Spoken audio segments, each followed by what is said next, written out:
Eto'o aurait refusé de sortir avec moi, que je parle de lui. J'ai dit non. Il n'a jamais été question de cela. Il a été question de ce que, lorsque des gens prennent l'argent, tout le monde m'a vu. Les mbozos sont ici sur ma page. J'ai sorti de l'argent. J'ai mobilisé les enfants à Samelima pour l'accueil de Samuel Eto'o. Je me suis déplacé personnellement. Je l'ai soutenu. Tagou m'a appelé pour qu'on soutienne Samuel. Il était avec Samuel. Il m'a passé Samuel au téléphone. Donc Samuel savait que je fais désormais partie, par le canal de Tagou, de ses soutiens. Donc je l'ai soutenu. Et lorsque des gens qui sont dans un parti politique se mettent derrière toi au moment de l'élection présidentielle, c'est parce qu'ils attendent des postes de nomination. Ce n'est que logique. Ce n'est pas parce que... Moi je parle pourquoi? Parce que je suis le porte-parole de mon groupe. C'est pas parce que je suis la plus aigrie, non. Parce que il y a un groupe de personnes derrière moi et qui me disent que Marlène, tu as un verbe qui est impactant. C'est toi qui dois prendre la parole. Donc, c'est pour cela que c'est moi qui prends la parole. C'est pas parce que je suis la plus aigrie. Il y a des gens qui sont vraiment fâchés contre Eto'o Fils dans le football. Des gens qui lui ont donné l'argent pour la campagne. Quand quelqu'un te donne son argent, 98 millions, pour dire que je soutiens tes dépenses liées à la campagne électorale. Voilà ce que moi je veux. Non, je veux ceci. Voilà mes 100 millions. Il prend l'argent de quelqu'un. Il finit de faire la campagne. Au moment maintenant où il est nommé, il ne décroche plus le téléphone de la personne. Ça s'appelle comment? Ça s'appelle de l'abus de confiance. Mais comme c'est des personnalités, c'est des gens qui sont respectés au Cameroun parce que ils sont aussi dans la politique. Il m'appelle, il me dit, Marlène, voilà ce qui s'est passé. Ça veut dire que la personne fait désormais partie de mon groupe. La personne aussi est fâchée parce que quand elle a mis son argent, c'était pour un but. Donc vous n'allez pas venir nous dire qu'on lui fait du chantage. Non, le chantage c'est que quand tu menaces quelqu'un de dévoiler ou de faire quelque chose si jamais il ne fait pas ceci. Je serai dans une démarche de dire, Eto'o Fils, si tu ne fais pas cela, je vais venir dévoiler ceci. Non, je me suis seulement mise à parler. Ça veut dire que je ne lui fais pas du chantage. Je suis venu dire à l'opinion la raison de la rupture idéologique entre Samuel Eto'o et moi. Pourquoi? Parce que je suis connu au Cameroun comme étant l'une des personnalités qui a ramené le plus gros sponsor du football jeune, qu'on appelle Aspire. Dans le monde entier, tout le monde sait que l'Académie du Prince du Qatar est celle qui met le plus d'argent dans le développement du football jeune. Je suis celle qui a amené cette académie à venir financer le football jeune au Cameroun. Et je vais faire, vous allez écouter l'Acatus qui a travaillé pour ce projet. Vous allez écouter des témoignages. Donc, je n'affabule pas quand je dis que moi, quand je me suis mise derrière Samuel sait que le tendon d'Achille du football camerounais, c'est le football jeune. Le football jeune camerounais ne décolle pas. Pourquoi? Parce qu'il n'y a pas les sponsors. Comment tu peux être dans le même parti politique que la femme qui a ramené les plus gros sponsors du football jeune?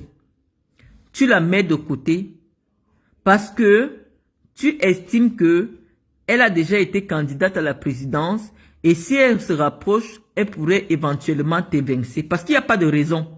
Si ça avait été que Eto'o a trouvé que je n'ai jamais occupé un poste à la FECAFOOT, là ça se comprend, on m'aurait répondu que mais oui c'est vrai que tu as travaillé pour Aspire, tu as fait ceci, mais tu n'as jamais été à la FECAFOOT.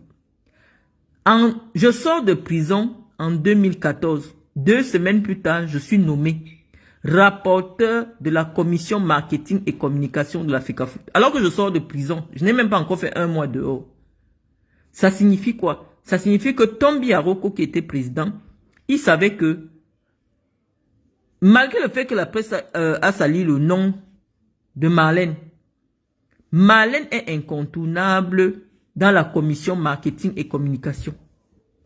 Il y a des gens même comme Guibaï Gatama, je le cite, qui avait dit à Tombi que une femme qui sort de prison, qui a été arrêtée qu'elle a escroqué, si elle est dans la même liste que moi, à la commission marketing et communication, je démissionne. Je crois que Guibaï Gatama a démissionné uniquement parce que mon nom faisait partie, J'étais rapporteur, c'est-à-dire troisième personnalité de la commission nationale de marketing et de communication. Mais Tombi Aroko a dit que même si vous voulez, parce que le président, c'était... oh, le gars qui est mort à Douala, là, comment j'oublie son nom? Le temps fait vraiment des choses. Oh, je peux pas oublier. Je peux pas oublier son nom. Grand de taille comme ça, Mayebi. C'est Mayebi qui était président de la commission.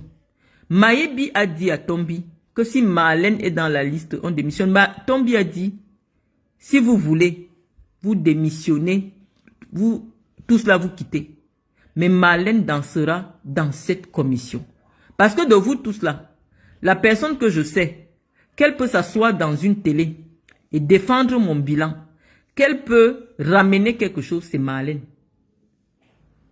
Mayebi est resté, Giba Gatama a démissionné. Et on l'a changé par le journaliste qui est à la CRTV. Ça signifie que des gens qui aiment vraiment le football savent que en matière de communication et de marketing, l'expertise de Marlène est nécessaire. Donc avant que Samuel Eto'o, lui il était au stade, il jouait. Moi j'étais déjà dans les équipes dirigeantes de la FECAFOOT. J'étais déjà à la FECAFOOT. Maintenant je viens le soutenir. J'appelle les gens pour le soutenir.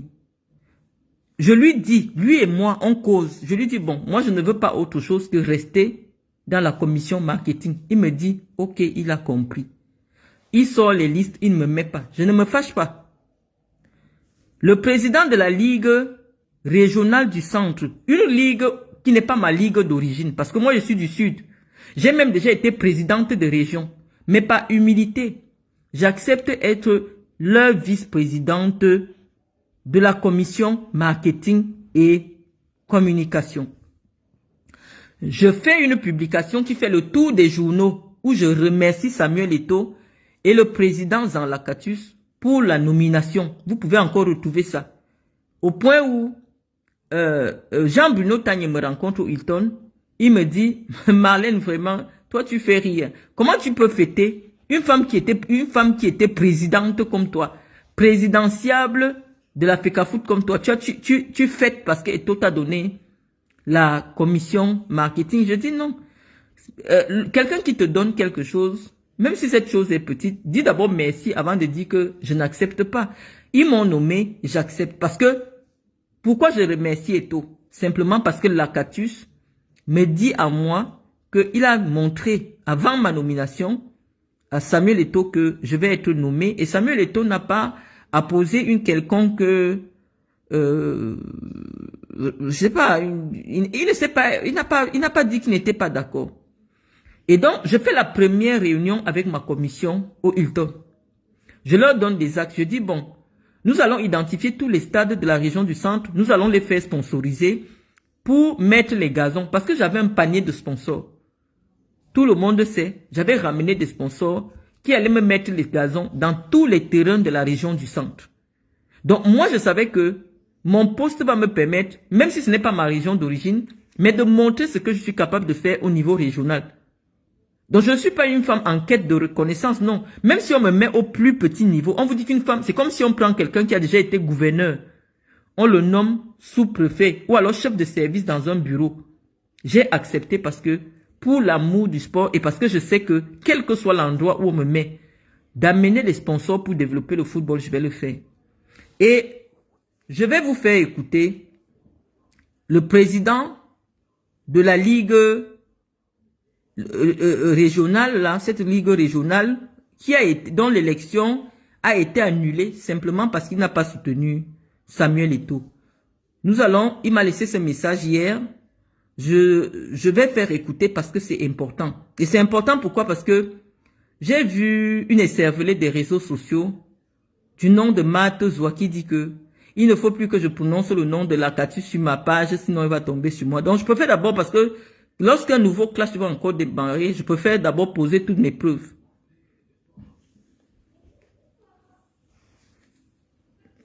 Alors le volume se met ici comment? Marlène. Non, ça c'est Tamba. C'est Serge Tamba. Tu es administrateur de football avant lui, longtemps avant, et tu as fait des œuvres palpables. Je le dis à qui veut bien entendre, hein. Je le dis partout. Tu as fait venir des sponsors qui a géré tout le Cameroun pratiquement, dans des villages. Ça, c'est le président d'APGS, Jean Lacatus, qui m'a laissé ce message. Je vous refais écouter. Tu es administrateur de football avant lui, longtemps avant, et tu as fait des œuvres palpables. Je fais recommencer. Il dit que je suis administrateur de football longtemps avant Eto'o. On recommence. Tu es administrateur de football avant lui, longtemps avant, et tu as fait des œuvres palpables. Je le dis à qui veut bien entendre, hein. Je le dis partout. Tu as fait venir des sponsors qui a géré tout le Cameroun pratiquement, dans des villages. Donc, voilà les acteurs du football qui vous disent que je suis administrateur de football avant Eto'o. Que j'ai amené de nombreux sponsors pour développer le football jeune au Cameroun. Que j'ai soutenu le football jeune dans tout le Cameroun. Il ne vous dit pas que j'ai pris l'argent de quelqu'un.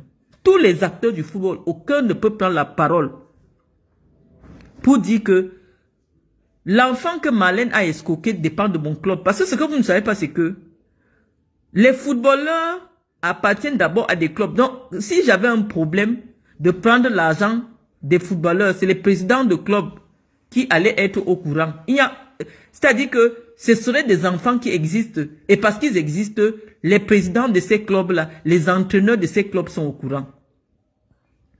Vous n'avez jamais vu un entraîneur prendre la parole pour dire, parce que pour me connaître, c'est l'entraîneur du joueur qui doit dire, je connais quelqu'un qui est dans le foot, Marlène, je vous amène là-bas. Donc, voici un président d'un club de première division au Cameroun. Il s'appelle Jean Lacatus. Il a été mon employé. C'est-à-dire qu'il travaillait dans ma société. Je le payais. Ça veut dire qu'il était le directeur administratif de ma société de marketing sportif. Il était payé le mois dans ma société. Il voyageait. Il voyageait pour le Sénégal pour représenter ma société. Il vit. Il vous fait écouter ce message pour vous dire que Marlène est administratrice de football avant Samuel Eto'o. Ça veut dire que Samuel Eto'o jouait, il ne savait pas qu'un jour il va être administrateur. Et il dit que ce que j'ai fait pour le football jeune dans tout le Cameroun, personne ne peut nier. Donc moi, sachant que j'ai les contacts, Samuel n'a pas les contacts, je venais pour soutenir. Il nous a dit que son leitmotiv, c'est redonner au football sa grandeur. Si je n'avais jamais fait dans le football, on allait dire que une petite parvenue comme moi, je connais quoi dans le football, tout ça. Non, on vous dit que tous les acteurs du football jeune vont vous dire que la personne qui a ramené les plus gros sponsors, c'est Marlène. Les acteurs du football lui ont dit, si tu veux les sponsors dans le football, appelle Marlène. Mais pourquoi les gens tentent de me coller l'étiquette de mytho? Parce que j'ai une très haute personnalité. Donc maintenant, je vais seulement vous faire écouter les témoignages. Voilà un président de club qui vous dit que Marlène, tu étais administrateur de football avant Eto'o. Tu as fait, on a vu. Il y a les témoignages. Donc quand j'ai parlé de cela, j'étais en train de vous dire, les amis, que vouloir me faire passer pour une femme qui fait du chantage parce que c'est sur un poste. Non, je venais seulement vous mettre au même niveau d'information. Pourquoi à un moment donné, on me voit proche? Puisque j'ai accordé des émissions, j'ai accordé une émission entière à Info TV pour soutenir la candidature d'Eto'o. J'ai fait des publications qui ont été relayées. Vous pouvez rechercher. Le niveau, Samuel Eto'o a le charisme même pour devenir président de la République. Tapez ça. Marlène Mvutu, Samuel Eto'o. C'est moi qui ai fait cette publication qui a été reprise par tous les journaux. J'ai été soutien de Samuel. Donc je pense que si son souci avait été de développer le football, il n'allait pas m'enlever à la Ligue régionale. Je n'étais même plus à la Ligue nationale. Je m'étais dit, ah, peut-être il a les pressions. Parce que je sais que au niveau national, tu peux avoir des pressions. Les ministres peuvent t'appeler pour te donner des noms. Donc, je ne me suis même pas fâché. Mais ce qui m'a énervé, c'est que Lacatus est comme je vous ai dit que je l'ai employé. Donc, je suis sa patronne. Il m'appelle que la directrice. Et il m'appelle même pas par mon prénom. J'étais sa directrice.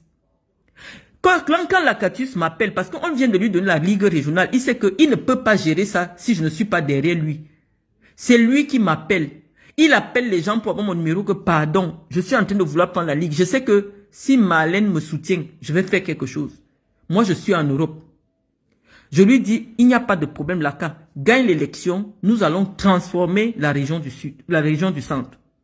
Donc, dès qu'il est nommé, il m'appelle. Il me dit que, ma mère, pardon, accepte. Je veux te nommer. Je sais que c'est petit, mais il faut que tu m'aides. J'ai accepté. Donc, Eto'o maintenant, je ne sais pas qui le piquait. On lui dit de m'annuler parce que je crois que l'annulation de l'élection de Lakatus vient aussi du fait que je me trouvais dans la ligue de Lakatus. Je n'ai rien fait à Eto'o. Je n'ai jamais fait un direct pour l'insulter. Au contraire, avant cette annulation d'élection, je n'ai fait que des éloges sur lui.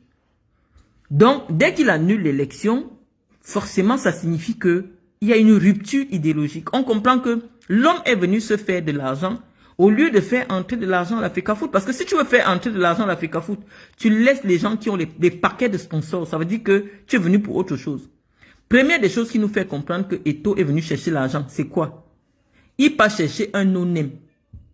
On All Sport, qui n'existe nulle part, pour habiller les lions avec. Parce que quelqu'un lui a dit dans les bacs que crée une marque. Comme tu es connu là, les Camerounais t'aiment. Il y a peut-être 10 millions de Camerounais qui vont payer 10 millions de maillots. Ça va nous faire 400 millions d'euros rapidement. Lui, il n'est pas là à l'école pour faire des études marketing, pour faire des études de faisabilité, pour faire des études de marché. Ce n'est pas son niveau intellectuel pour comprendre ces analyses qui sont nécessaires dans le marketing. Il tombe dedans. Nous, on reste maintenant, comme nous on est déjà de l'opposition, on lui explique que ça ne va pas être possible. On lui explique pourquoi c'est une opération foireuse. Quand il dit que Marlène dit que On All Sport est une opération foireuse, il lance en guerre contre moi. Les vraies balles commencent à tomber. Les vraies balles commencent à tomber. Or, les Camerounais constatent des années plus tard, même pas des années plus tard, un an plus tard, que c'est Marlène qui avait raison. Où est passé le contrat de 7 milliards par an? Où est passé le bus climatisé que On All Sport allait donner? La honte l'arrête. Il paye maintenant les blogs. Il appelle ma fille Bamileke qui s'occupe de sa communication. Elle commence à payer les blogs. Cassez-nous du Marlène Mvutu. Première opération d'humiliation, parce que Eto'o ne fonctionne que par l'humiliation. On me souille comme vous avez vu dans le monde entier là. Et c'était lié à quoi? À la maison. Parce que j'avais parlé d'une affaire de maison. Il a fait qu'on me souille pour la maison. Le monde entier a vu. Ça ne finit pas. Il m'attaque sur ma vie privée. Il m'attaque sur mes enfants via ces médias. Regardez les réseaux sociaux. Tous ceux qui tiennent les blogs. J'ai dit que je ne suis plus tribaliste. Personne ne va m'amener là-dedans. Mais au Cameroun, lorsqu'il y a un problème, on doit faire un examen approfondi. La femme qui gère la communication de Samuel Eto'o est une femme de l'Ouest. Tous ceux qui ont les blogs où on insulte les gens gratuitement viennent de l'Ouest. Donc, que ce soit à travers Steven Bienou, qui est le mari de Muriel Blanche, qui finance On All Sport, One Isbet, que ce soit Eto'o lui-même, c'est eux qui tiennent le blog camerounais. Donc, il suffit qu'ils orientent une communication dans un sens. Ce sera dans ce sens-là. Parce que c'est lui qui donne l'argent aux blogueurs, il paye les voyages aux blogueurs. Donc, on ne peut avoir aucune vérité nulle part. Et donc, ils ont décidé de casser du Marlène Mvutu. Tous les jours, même ce que j'ai dit, même ce que je n'ai pas fait, ça va sortir. Mais actuellement, ce qui me pousse à leur répondre, c'est parce que on est tombé dans d'autres travers. On parle maintenant des pères, des enfants, machin. Je voulais répondre à Tamba. Vous allez nous permettre, hein, je vous ai dit, on a tout le temps pour faire nos directs parce que il y a des gens qui sont au Canada, aux États-Unis et tout ça. Ceux qui sont quand c'est déjà la nuit, vous écouterez le direct demain. Donc j'étais en train de vous dire, mes amis, que ce qui me met en alerte, c'est parce que aujourd'hui, ce sont mes enfants qui sont attaqués. Mon fils, qui est un homme majeur, a appris dans le direct de Serge Tamba qu'en réalité, son père serait un certain Hervé. Tamba s'en fout. Hervé qui? Il ne vous dira jamais. Son ami que j'ai rendu fou, c'est qui? Non, il sait que ils sont seulement dans l'insulte gratuite. Sauf que quand un proche d'Eto m'insulte, moi, la personne à qui je viens répondre, c'est Samuel Eto'o. Et je vous ai montré, à partir de 3 décisions de justice, comment Samuel Eto'o est un géniteur irresponsable. Que malgré les milliards qu'on lui prête, il a laissé ses propres enfants dans la misère. Et j'étais en train de dire aux gens que pour dire que telle personne est le père de l'enfant de Marlène, venez poser une photo de moi avec cette personne. Ou du moins, vous faites parler 2 personnes ou 3 personnes qui m'auraient déjà vu. Et pas vos témoins que vous cherchez là. Hein, parce que je suis une personne très connue à Yaoundé. Je n'ai jamais eu une coucherie dont quelqu'un... Il n'y a pas des gens au Cameroun qui connaissent. Moi, les hommes s'affichent avec moi. Les hommes s'affichent avec moi. Je ne suis pas une femme dont un homme peut avoir... Avec qui un homme peut avoir une relation. Il cache, non. J'ai toujours eu des relations où l'homme s'affiche avec moi. Et donc 2 ou 3 personnes peuvent venir témoigner qu'effectivement, si je dis que j'ai vécu avec Aurélien, c'est parce que c'est Ernest Obama qui était le 10 dans l'affaire. Et Ernest Obama, c'est un journaliste, il vit, il connaît. Chaque fois que j'ai été enceinte, c'est Ernest était au courant. J'ai dit non, pour le moment, je ne veux pas. Donc Ernest est au courant de tout.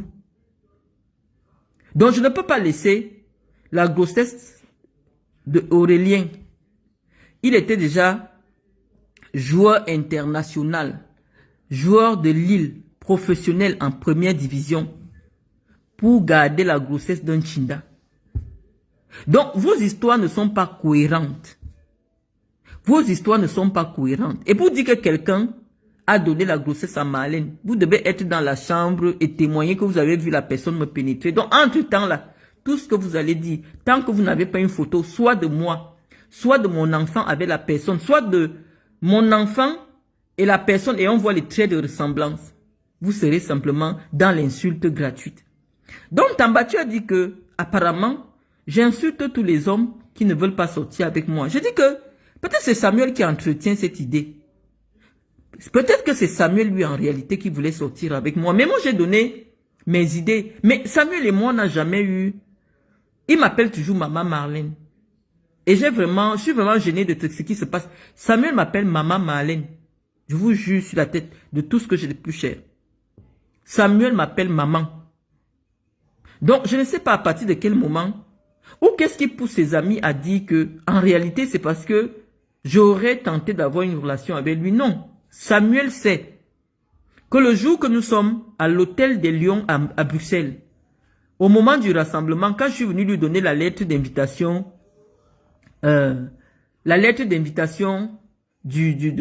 venir en Guinée équatoriale, Carlos descend de sa chambre. Il trouve Samuel en train de causer avec moi. Nous sommes 2. Carlos demande à Samuel, est-ce que tu peux m'excuser? J'ai une conversation avec Marlène. Carlos lève Samuel de la chaise. Je vous dis que quand les gars là sont ensemble, je vous ai déjà dit que Carlos Kameni a plus de personnalité que Eto'o. Et parmi les gars là, Eto'o a des gars qu'il craint. Sauf que dehors, comme il fait trop le voum voum voum, Carlos n'a jamais eu un rapport hiérarchique ou un rapport de